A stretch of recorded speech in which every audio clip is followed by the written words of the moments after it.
Hi, I'm Wes Clark Jr. and welcome to TYT Interviews.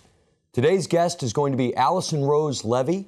She's a food, health, and environmental reporter whose articles have been published in Huffington Post, Alternet, Truthdig, Echo Watch, and she's the host of the Connect the Dots radio show on the Progressive Radio Network.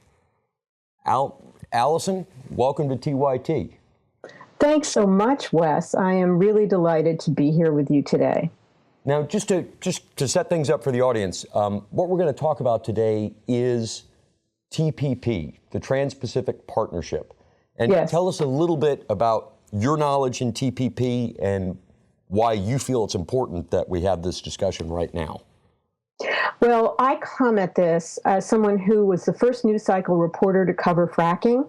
And if you cover fracking and really see the ongoing damage from methane release that we're doing to our climate, and you realize that we're standing on a climate precipice, we could, if we accelerate in any way our fossil fuel use, which we are slated to do, both, under both potential presidential candidates as well as through the passage of the TPP, then we are really finishing off the climate. We haven't met the climate objectives that were set just last December in the Paris Agreement. Those were voluntary objectives.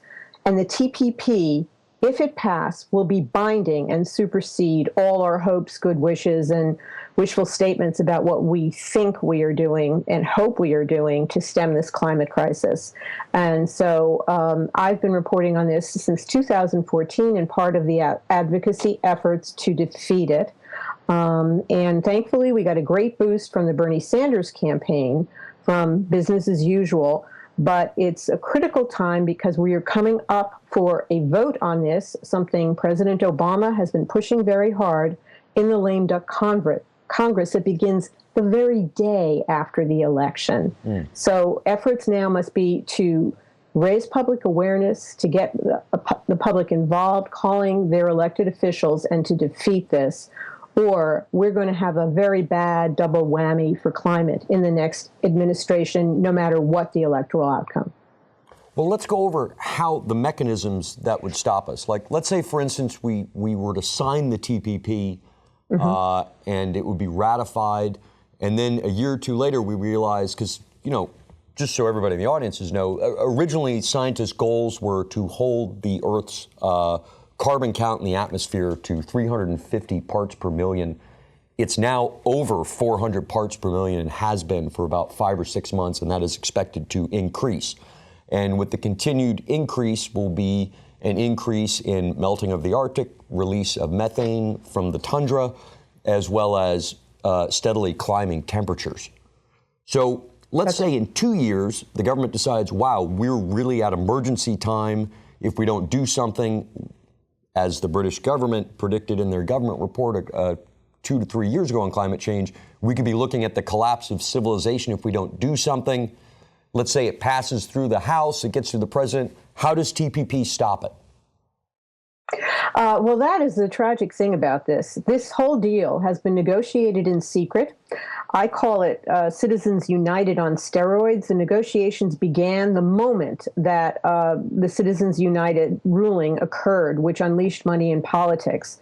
This is really about major corporate control of all areas of law in every locality, nation of the world, of the globe.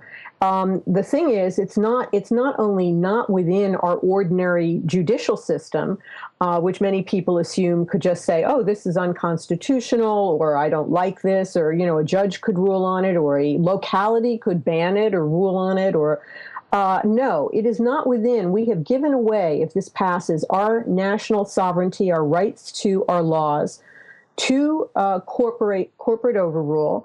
And we have also signed an agreement with multiple other nations. So we would need the permission of all those other nations to back out. We can't just say, sorry, I don't like it, I'm getting a divorce. I'm walking away. Not possible. And and this is very germane because the fast track provisions really were passed and have had all along the intention to pass this in secrecy, without full public discussion, without argument or debate in Congress, so that people really fully understand the implications. It means an up or down vote, and then you're committed, and that's it. And there's no getting out of it from that point. And so the idea that we could tinker with it, we could change it, we could do this or that, only comes into play if we don't pass it. And if it is defeated, then the fast track legislation for this agreement, the TPP, goes away, and then it can be adjusted, it could be discussed, it could be debated. But of course, the big corporations don't want that, because they've all along been keeping it out of mainstream media coverage. They don't want people to know about it. And one truism that we say in the advocacy movement against it is the more people learn about it, the less they like it. In fact, they hate it. And the more people come to understand what this is about. So it really is in our best interest not to allow this to be railroaded through, because we can't, if it is passed, we have no recourse to ever walk away from it. And just so people understand the reach of these trade agreements, didn't India just lose a case that was brought against it about the installation of solar power last week? And they were told that they could not use Indian companies, that they couldn't direct the money to grow their own renewable industry within India, that they had to buy from the U.S. or China?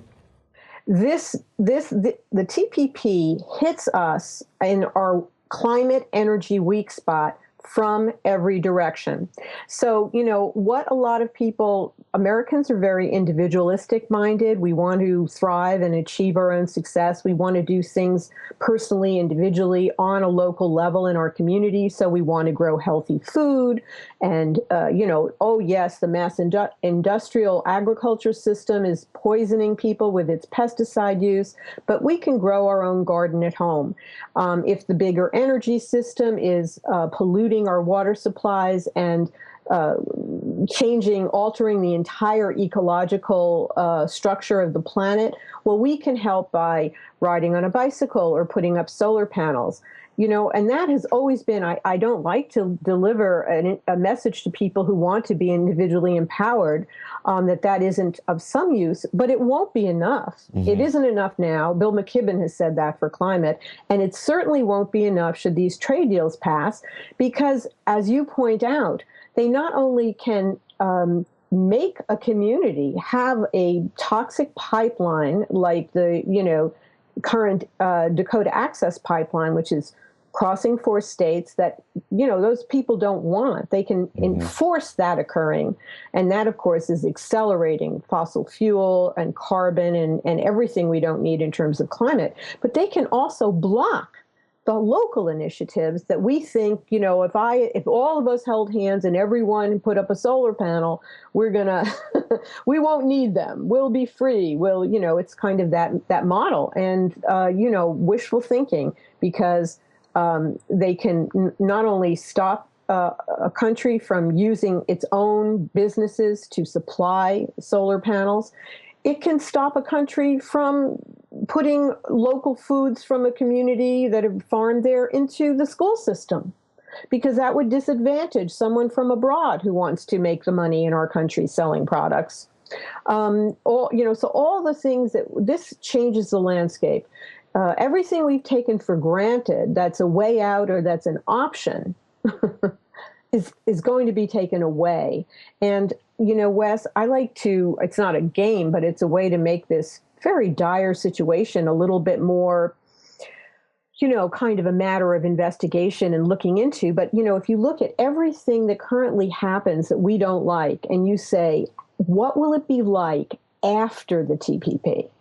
If Nestle buys up the water supply of a Canadian town now, how many water supplies will be bought up by corporations when the TPP passes?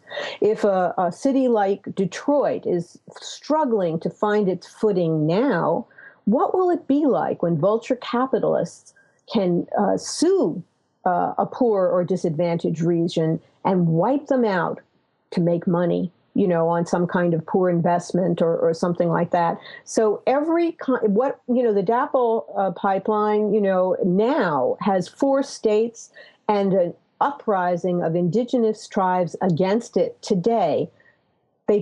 Someone just sold the land where they're actually meeting to gather and oppose this pipeline, so that isn't great. But what would it be like after this passes? We know that the Bakken oil is going down to Koch brothers refineries in Texas.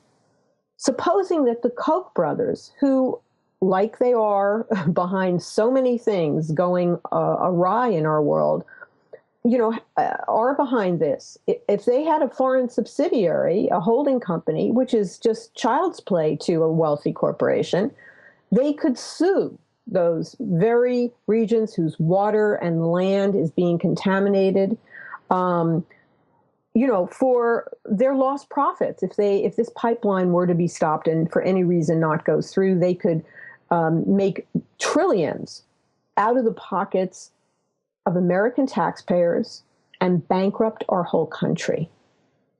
And beyond that, you could also have a situation where, let's say, we do get serious about greenhouse gas. And for instance, me personally, I'm part of the climate mobilization movement. So I signed up to do Climate Year, to do everything we can to make this a societal government solution to this. Because, I hear all the time as well from individuals, ride a bike, don't eat meat, don't do this.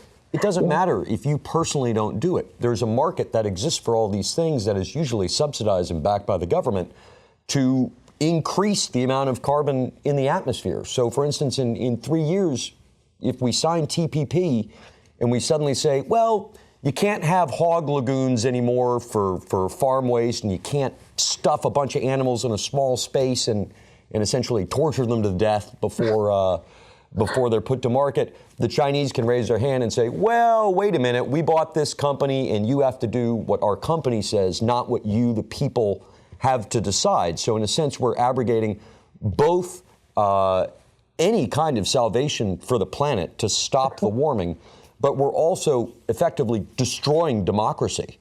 Completely.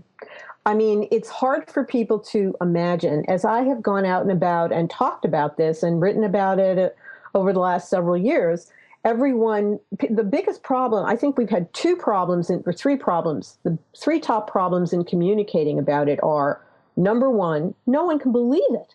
You tell people this, and everyone, this is why I say pre-TPP and post-TPP, because everyone is thinking in terms of the way it is now, the way the internet is now, the way we can organize now, the way we could grow local food now. We're all thinking from a world that will be obliterated if this trade deal passes. And then we'll be in the world of the post-TPP, and part of our job as reporters is really to help people visualize that world. And, your description of that is very accurate for people who are concerned about food and animal rights. But it's also, there's a belief problem because, you have the president who many people voted for, campaigned for, love and admire, going out and about selling this misguidedly. And, and so people find it hard to believe that what the kinds of things we're describing could really be there down in black and white. And especially because all that most people have heard from the mainstream media is it's about, the pivot to China or it's about trade. Don't you like trade? I just read a press release by a U.S. trade organization recently, and they're like, we need trade. We have to lower tariffs. All the economic experts, I've interviewed them on my program over the last 3 years, they all say the same thing. The tariffs are already dealt with. This is not about trade. This is, and the end result will be all of the local initiatives that we, or even when we say, whoever the next president is, we will push them. It's going to be hard to push, A, if we don't have a functioning internet, and B, if you pass, like we passed a ban in New York State against fracking in 2014. I worked on that issue for a good 6 years, reporting and raising awareness and all of that. when we passed it, I shifted my attention to this.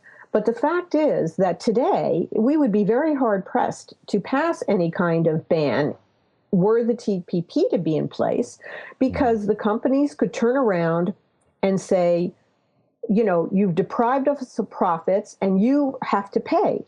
They have an unlimited use of lawyers. We can't appeal. We can't sue for any health or environmental or economic harm that ensues from what they do. But they could sue us if we deny them profits, and they could literally bankrupt a community.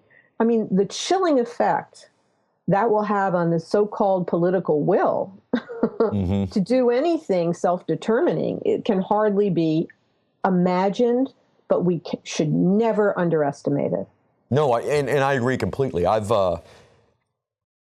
just want to add some fear to this, some realistic fear. By putting China in and other countries in Asia, we're giving a voice to their businesses to determine how we live here in the United States, beyond what they already have with the closed market and controls they have in China. So, for instance, and China's making a big push for renewable energy now, but at the same time, I've got a friend who does business with the largest electricity providers in China, and he's trying to get them to switch off coal. And he talked to their chairman. He said, listen, you got 5,000 people a month dying of air pollution in Beijing. Do you know what the chairman said to him? What? Oh, man, I wish it were 10. That's the mentality of the people who will control our economy. Oh, my. I wrote to a person I know who's a high up at the U.S. Chamber of Commerce over the weekend to say, hey, listen, the scientists are telling us we have to do something now about climate change. And, this is going to take something on the effect of World War II, where you had government cooperation with business to transform the economy in a rapid sense. And his response was, look, I understand the science, I understand the urgency, but there's no way the chamber would ever get on board with this. They have much higher priorities. It's like if somebody went into your home and your house is on fire and they said, wait a minute, dude, I've got one more level that I got to advance my character in Warcraft. The fire's not that important. I mean, you're being told by 90%, 97% of the world's scientists that civilization will collapse and mankind will likely be extinct. Yes. Based on our putting carbon in the atmosphere, and they think there is something more important than that. Yes. This is the core issue, Wes. It is all about priorities. If we are what are our priorities? And if we're being led around by the nose by people who really can go as far as what you describe and what we've seen, to place business profits over the habitability of the habitat for life of ourselves and other species, then basically, it's play now, die later. We're doomed. And not much later either. That's true. That's true. Everyone thinks it's like 100 years, 150 years away. I'll be dead. I'm no spring chicken, but I fully expect this to unfold in my lifetime. Oh, me as well. Me Yeah. as well. I don't think my children will reach my age unless we do something about it. Yeah, and it's kind of like the habitual consensus. Like, one of the things is that, there are you, me, the movement you're part of, many listeners are waking up and awake and really get it, but there are so many people who don't. And so it's really important for people to both reach out to their congresspeople, but also to engage with other people, because a lot of people are really in the fiddling as Rome burns situation. I was just in a situation of trying to organize a small activist group in a small rural local community. And basically, this is all bad news, let's say. I mean, everything we have to say, I feel like the bad news bear all the time. I put lipstick on every morning and go, I'm now going out today to be the bad news bear, And we're in that position of delivering the news that, the whole mainstream media is not delivering to people and keeping them in the dark. It's mind-blowing they're not delivering it. Yes. And therefore, people are, I mean, a lot of people of my generation are, oh, back in the day, I remember when PBS actually brought the news, when the economics reporter at the New York Times, Paul Krugman, would have been the first person to cover something about trade. Almost virtual silence on this topic from him. The people on MSNBC, they were liberals, the Democratic Party, they're on the right side of all issues, and all we have to do is defeat Republicans. I mean, the Republicans have gotten so extremely toxic. I'm definitely not a fan of theirs. But we have a lot of house cleaning to do, and it begins in people's own priorities and attitudes, which is, like in the small group that I was working with, they wanted happy talk. We're used to being comfortable. We want to feel nice things. I want to feel good today. And, to be a climate warrior, it's not that we sacrifice the day. We love whom we love. We celebrate life. We find joy in all the beautiful things that people create and the world and nature have to offer us. But at the same time, we have to, sip the bitter medicine to realize where we are and to let us get motivated from deep within that this is the priority. Not that I'm happy, not God, sadly to say, not love. A lot of people, preach love, and then, a lot of people are out preaching love and picking people's pockets, Oh, and that's no guarantee. There's no question about it. And there's also the reliance on money and privilege and power and fame and everything else means that a large number of what we would consider environmental organizations and other things, they've all been co-opted. Right. They've all been bought and paid off. Don't say anything that scares people. Keep people feeling good about themselves and collecting the money, and we'll give you another $50,000 raise at based on how much money you bring in.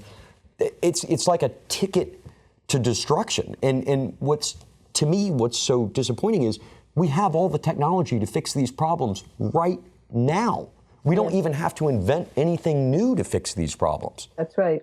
We simply need to develop the will. And when you talk about MSNBC or Fox or really any of the major news channels, to include, I believe now, even NPR and PBS, since they're all funded by corporate donations, essentially, they're stuck in this world where you'll have an actual reporter, an anchor say, the world scientists have said that we're over 400 parts per million, and they're projecting temperature rises of X. And then the co-anchor goes, yeah, that's really scary. And then they move on to the next story as if none of these things are connected at all. That's dissociation. Everyone, that's so dissociated. I have a background in psychology, and that's dissociation. When we disconnect from that, then there isn't the place and the time to really carry and feel the gravity of the situation. We're actually normalizing it. When someone reports in that way, we're treating it as something that, the anchor is actually modeling. I'm not worried about this. Mm-hmm. And so then it becomes a topic of conversation. Then you have, people going out on the campaign trail, and other people, if they hear the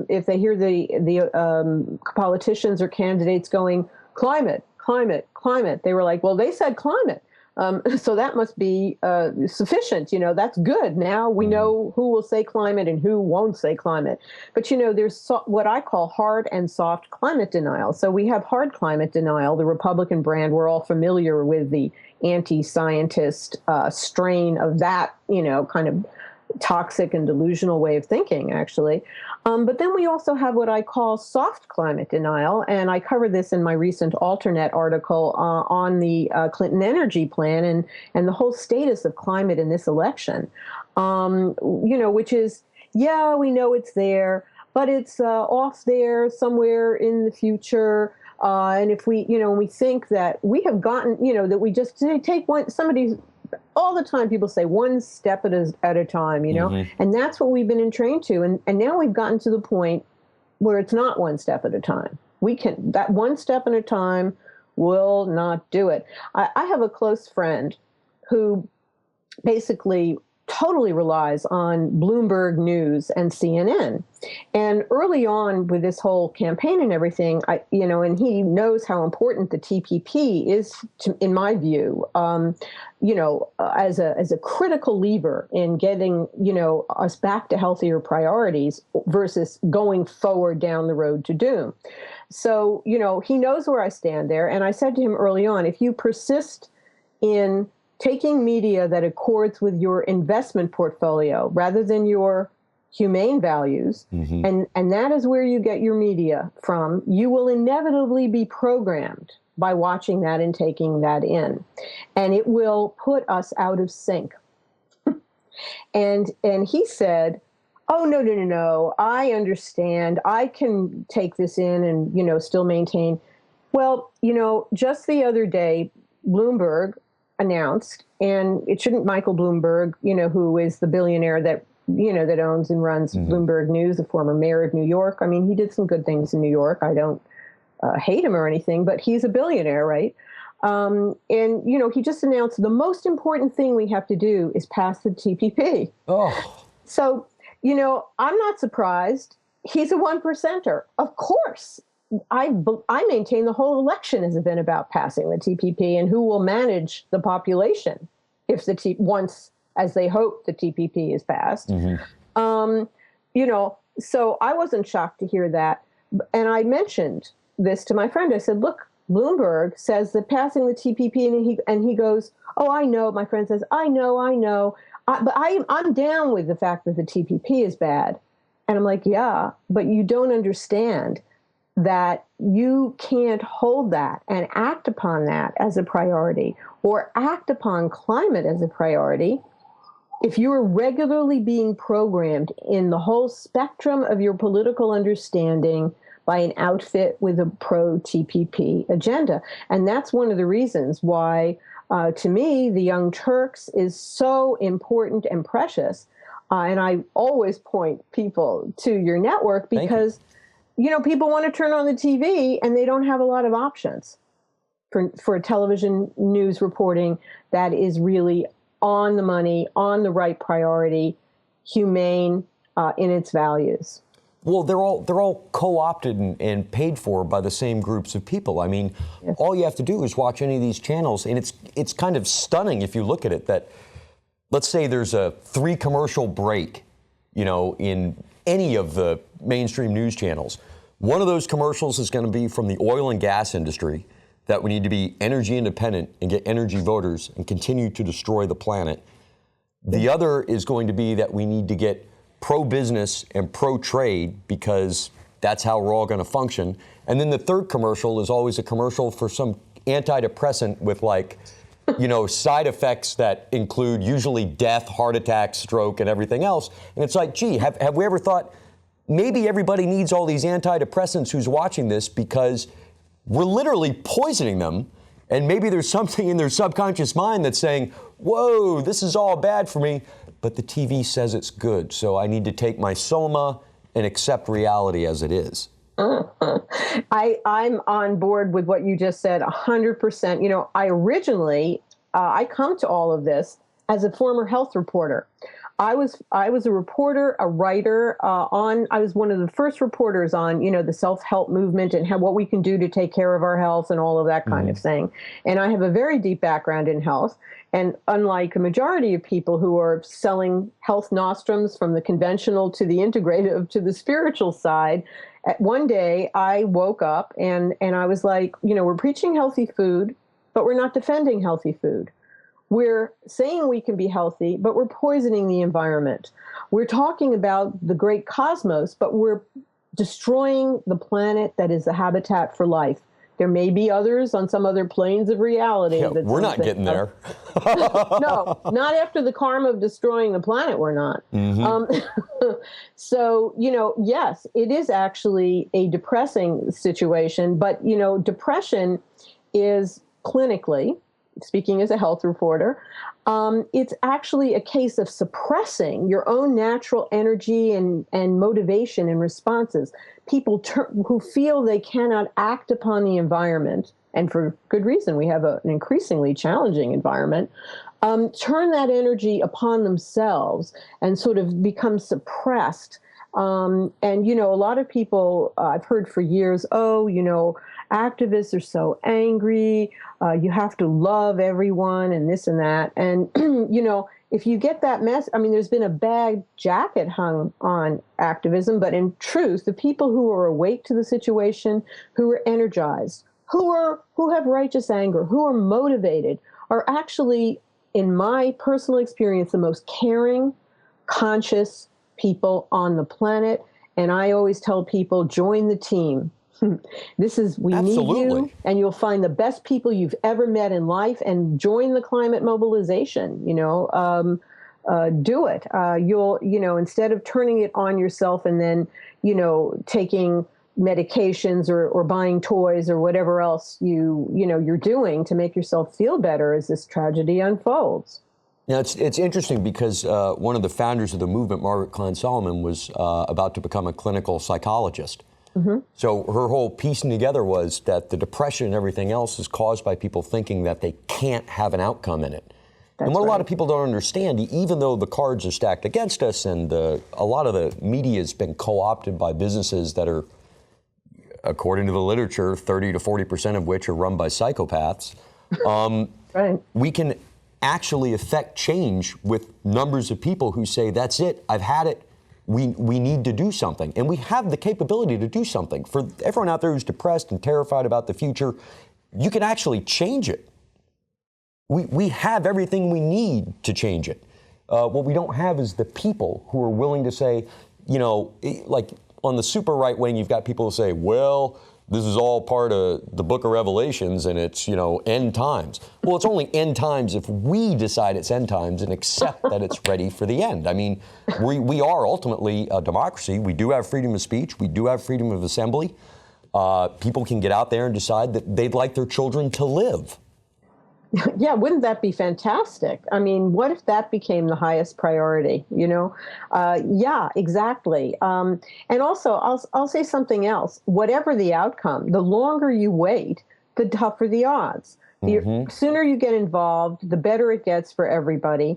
Don't let somebody else do your part when you could be involved and doing your part. And the more of us who do our part, the better our chance to prevail. And even if we don't prevail, because we have to talk about that. This isn't a cakewalk, and that's one of the reasons that people are, hiding from it and shrinking into corners and, talking happy talk to make themselves feel better. Mm-hmm. Even if we don't prevail, if you have any sense of yourself as a soul, take away religious belief, take away any particular path to thinking about that, but just any innate sense of, I have a soul inside. I'm a person with a soul.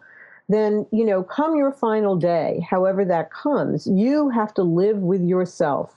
Did you, or die in the knowledge of what you did or did not do. So even for people who are rank individualists in the room, it's not, the picture of us all as an interconnected collective is so hard to perceive because we've been given a fragmented view of who and what we are by our science and by our society. Even if you just think it's you, think about how, what will put you at peace in integrity as yourself for your efforts to make this right, whatever the outcome. Absolutely agree. Absolutely agree. Well, so Alison, it's been great having you on. Is there anything else we can hit quick or a plug for a book or a site or an article that you have coming out soon? Sure. I'd love to invite your listeners to go to PRN, Progressive Radio Network, and follow my show, Connect the Dots. It's every Wednesday at 10 a.m. Eastern Time on prn.fm. The show's been going for 5-6 years at this point. It's an hour-long conversation, similar to the kind of wonderful conversation we're having here on your show, where and Cenk has actually been on my show. I've had a great roster of guests, and so every week we talk about different things. I'm going to be featuring Greg Palast. The Best Democracy Money Can Buy is his recent film and book. I'm also talking with someone about the future of the food movement, Jonathan Latham, a great reporter. And, we also have something like 20 shows on the TPP in our history, and we keep doing more. It's been a pleasure being here talking with you, and I'm so excited about that you're engaged and engaging people through this show with the climate mobilization movement. I mean, that is just, my and I pleasure. want to stay we're engaged doing and connected. everything we can to try and stop it and pull every person together. We ultimately, in order for this to succeed, we have to build something that's like on par or bigger than the civil rights movement was in the 1960s. And That's we don't right. have much time to do it. No, we don't. And for the immediate future, to stop the TPP in the lame duck session of Congress, people can go to Flush the TPP, or they can go to Global Trade Watch. They're on Facebook, they're on Twitter, they have websites, they have great information, they have action tools. They can help you call your congressmen and senators. And I like to also tell people, if you're in a community where you are fortunate in your congressmen and senators, are anti-TPP, which is my case, then reach out and get, I think our revolution is also going to be doing voter calling tools where you can call voters in other regions and let them know how they can reach their congresspeople, because this is all going to come down to a few votes, one way or the other. The corporations are making big inducements for these outgoing, legislators who are departing, some of them at the end of, this season, to come on board with us and, by the way, vote for the TPP. We have to make sure that doesn't happen. And so everyone is needed on board, because all of the work that we need to do on climate mobilization in the next administration will only be helped and enhanced and made easier if we are able to defeat the TPP. I have one quick question to ask about the TPP. And I'm thinking of the indigenous peoples here in the U.S., especially the Lakota and everything happening there. Yeah. Now, since they are sovereign nations, supposedly, they're supposed to be, Yes. are they affected by the United States signing the TPP, and can they still sue the United States based on violating their sovereignty if they did not sign the TPP? I'll tell you, I love that question. I love that you're asking it. I've been asking that question. I haven't gotten the definitive answer, but it's something I'm definitely researching. My contacts within the community that is mounting the DAPL, the Dakota Access Pipeline revolt there, have been a bit busy. I'm sure. So I haven't gotten hold of, the ones that could probably answer that question, but I love that you ask it. And as soon as I find out, because I'm actively investigating it, I'm going to reach out to you and let you know. And it's, I think, very relevant question, important. So we'll close it by saying, if you're in our listening audience and you would like to, if you're under the age of 50 and you'd like to die of natural causes, that are not a heat wave or some bizarre disease that comes up out of the tundra that's melted, that was around 100 years ago, support Native Americans in protesting the Dakota Access Pipeline. Yes. Write your congressman or your senator not to support TPP. And anytime anyone calls anyone out in the streets to protest this, get out there and do it. Yes. Anything you want to add, Alison? Yes, they should keep watching your show and keep listening to my show as this unfolds for constant updates and support and encouragement, because that way they'll have further talking points to offer to their friends and the people that they have to inform and persuade, because it's on us both to call our congresspeople and to support these communities and to continue to educate the people we know. So, and this is a great and easy way to get that reinforcement, get that information, get it, into your mind, and then, offer it out to people. So thank you for the work you're doing. I'm really honored to be here. And thank you for joining us today. If you're a member of our audience, save yourselves and stop the TPP. Thanks for watching TUIT.